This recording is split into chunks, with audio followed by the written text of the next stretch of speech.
యాదగిరిగుట్ట పట్టణంలో Yadadri realtors association కార్యాలయం నందు మీడియా సమావేశం నిర్వహించారు. ఈ సందర్భంగా అధ్యక్షులు కర్రె ప్రవీణ్ మాట్లాడుతూ హైడ్రా కమిషనర్ రంగనాథ్ నిన్న మాట్లాడుతూ తెలంగాణలో ఫామ్ ల్యాండ్ ఎవ్వరూ కొనొద్దని పత్రికా ప్రకటన చేశారు.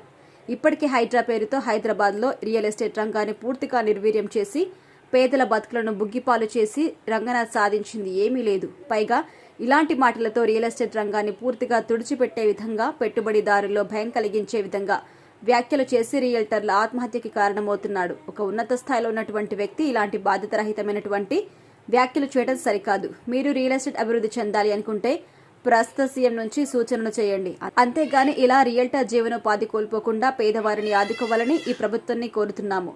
తెలంగాణలో ఎల్ఆర్ఎస్ తీసుకురావడం హర్షిస్తున్నామని, కానీ కట్ ఆఫ్ డేట్ 4 సంవత్సరాల క్రితం వరకు పెట్టడం బాధాకరమని, ప్రస్తుతం వరకు దాన్ని పొడిగించి ఎల్ఆర్ఎస్ విధానాన్ని అమలు చేయాలి, తిరిగి జీపీ లేఅవుట్లో ప్రారంభించాలని పేర్కొన్నారు.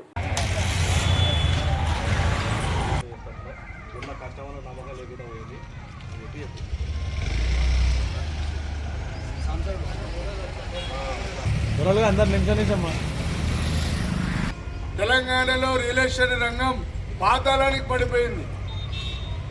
ఈ బాధని మేము తట్టుకోలేక అక్కడ అడపాదడపా రియల్ ఎస్టేట్ రంగాన్ని, కుండుబడిన రియల్ ఎస్టేట్ రంగాన్ని కూడా ఎవరు కొనొద్దనే ఒక కామెంట్ చేశారు. రంగనాథ్ గారు మొన్న మీరు హైడ్రా పేరుతోటే కుండుబడిన రియల్ ఎస్టేట్ని పాతాళాన్ని పడేసిరు. ఇప్పుడు ఈ ఫామ్ ల్యాండ్ని టాపిక్ తీసుకొచ్చి రియాల్టర్లకు, పెట్టుబడిదారులకు నమ్మకం లేకుండా, వాళ్ళిద్దరి మధ్యలో సఖ్యత లేకుండా చేస్తున్నారు. మీరు ఇది సబబు కాదు. మీరు ఏ పని చేసైనా వాస్తవానికి ప్రభుత్వం అధికారంలోకి వచ్చినాక తన పని తాను చేసుకుంటూ పోతూ ఉంటే వ్యవస్థ ఆటోమేటిక్గా అది కూడా అదైపు. ఇప్పుడు రాష్ట్రంలో కొత్తగా పెట్టుబడులు మొత్తం బంద్ అయిపోయినాయి. దాంతో రియల్ ఎస్టేట్ కుంటుపడింది. ఈ ప్రభుత్వం చేయాల్సింది ఇన్వెస్టర్ని ఆకర్షించుకుంటూ చేస్తే రియల్ ఎస్టేట్ అని కాకుండా మీరు చెడ్డదాన్ని చేయండి, అరికట్టండి. దాంట్లో మేము కూడా రియల్ ఎస్టేట్ అసోసియేషన్ తరఫున మేము కూడా సహకరిస్తాం. ఇప్పుడు రియల్ ఎస్టేట్ లేకుండా రియల్ ఎస్టేట్ వ్యాపారమే కాదు, మట్టం అయిపోయింది. ఇప్పుడు ఫామ్ ల్యాండ్ అని రేపు జీపీ లేఅవుట్ అని హైదరాబాద్ 75% జీపీ లేఅవుటే. రేపు జీపీ లేఅవుట్ కూడా ఈ ఫామ్ ల్యాండ్ మీరు ఎవరు కొనొద్దని బహిరంగంగా మీరు ఒక అఫీషియల్గా ఉండి చేసినందుకు ఇంకా మాకు చాలా ఇబ్బంది జరుగుతుంది. మీరు కూడా పునరాలోచించుకోవాలి. ప్రభుత్వం తరఫున రియల్ ఎస్టేట్కు సహకరించాలి. తెలంగాణ ప్రభుత్వం కొత్తగా తీసుకొచ్చినటువంటి ఎల్ఆర్ఎస్ పాలసీని మేము హర్షిస్తున్నాం. దాంతోపాటు 4 సంవత్సరాల క్రితం కట్ ఆఫ్ డేట్ పెట్టినారు. అట్లా కాకుండా ఇప్పటివరకు కూడా దాన్ని కట్ ఆఫ్ డేట్గా నిర్ణయించి ఎల్ఆర్ఎస్ పథకాన్ని అన్నిటికీ అమలు చేయాలని కోరుకుంటున్నాం. అయితే నిన్న హైడ్రా కమిషనర్ రంగనాథ్ గారు మాట్లాడుతూ తెలంగాణలో ఎక్కడో ఫామ్ ల్యాండ్స్ చేయొద్దు, వాటిని మీరు కొనుగోలు చేయొద్దని చెప్పేసి ఇన్వెస్టర్లకు నిన్న సూచించినారు. అయితే ఇది ఎంత మాత్రం కూడా కరెక్ట్ కాదు. ఎందుకంటే ఇప్పటికే అప్పుల పాలై నష్టాల్లో కూరుకుపోయినటువంటి రియల్ ఎస్టేట్ వ్యవస్థను ఇంకా దిగజార్చే విధంగా, ఇంకా ఆర్థికంగా ఇచ్చేసే విధంగా ఈరోజు మీరు వ్యాఖ్యలు చేసినారు. ఎందుకంటే తెలంగాణ పల్లెల్లో ఆర్థిక సైకిల్ అని కంప్లీట్గా ఆగిపోయి ఇప్పటికీ అన్ని వ్యవస్థలు చిన్నాభిన్నమై కొట్టుమిట్టాడుతూ ఉన్నాయి. అప్పుల ఊపులో రియల్టర్లు ఆత్మహత్య చేసుకున్న పరిస్థితి ఈరోజు తెలంగాణ పల్లెల్లో ఉంది.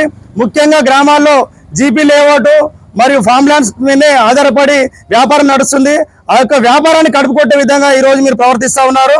మీరు రియల్ ఎస్టేట్ యొక్క అభివృద్ధి కన్నా చేయాలనుకుంటే ఆ సూచనలు సీఎం గారికి వేసి మా యొక్క ప్రాంతాల్లో రియల్ ఎస్టేట్ ఏ విధంగా అభివృద్ధి చెందాలని మీరు సూచనలు చేస్తే బాగుంటుంది. కానీ ఈరోజు మా కడుపు కొట్టే విధంగా మీరు ఈ వ్యాఖ్యలు చేయడం అనేది చాలా సిగ్గుచేటు.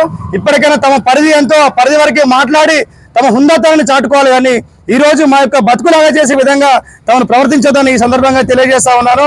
దీంతోపాటు ఇప్పటికైనా సీఎం గారు మేల్కొని తెలంగాణ పల్లెల్లో మరి తెలంగాణ రాష్ట్రంలో ఎక్కడైనా రియల్ ఎస్టేట్ అభివృద్ధికి మీ కృషి చేయాలి. తప్పితే ఈ విధంగా మా యొక్క కడుపు కొట్టే విధంగా చేయడం అనేది ఎంత మాత్రం కరెక్ట్. కానీ రియల్టర్స్ అందరము విన్నవించుకున్న విన్నపమనగా గత 10 నెలల కాలంలో హైడ్రా అనే ఒక పద్ధతి పెట్టి రంగనాథ్ కమిషన్తోని ఆధ్వర్యంలో హైడ్రా నిర్వహించారు. హైదరాబాద్లో దాదాపు బలైన వాళ్ళు బలైనారు. కొన్ని కోట్ల రూపాయల నష్టం జరిగింది వాళ్ళకు.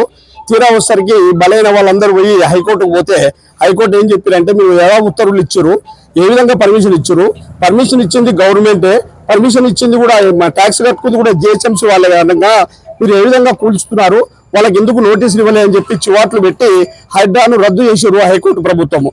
ఆ రద్దు చేసిన తర్వాత ఈ హైడ్రా అనేది కూల్చడం మానుకున్నారు. మరి కూల్చడం మానుకున్నారు బాగానే ఉంది, కానీ కూలబడ్డ వాళ్ళు కొన్ని కోట్ల రూపాయలు నష్టపడ్డారు. మరి ఇప్పుడు ఎందుకు హైడ్రా మీద ఎందుకు సమీక్ష చేస్తలేరు రాష్ట్ర ప్రభుత్వము? హైడ్రా అనేది ఒక చట్టం తీసుకొచ్చి చాలా మంది నష్టపరిచారు కదా. ఇచ్చింది ప్రభుత్వమే, ఇచ్చింది పర్మిషన్, ప్రభుత్వమే కూల్చడం ఇది ఎక్కడ వరకు సమంజసము?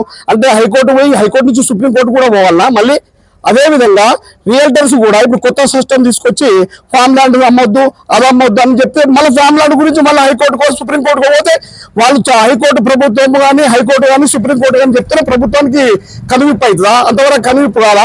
మేము పోవడానికి సిద్ధంగా ఉన్నాము, కానీ ఇష్టం వచ్చిన రీతిగా ప్రభుత్వ అధికారులు కానీ మంత్రులు కానీ ఇష్టం వచ్చిన స్టేట్మెంట్లు ఇచ్చి అబాస్పాలు చేయొద్దని చెప్పి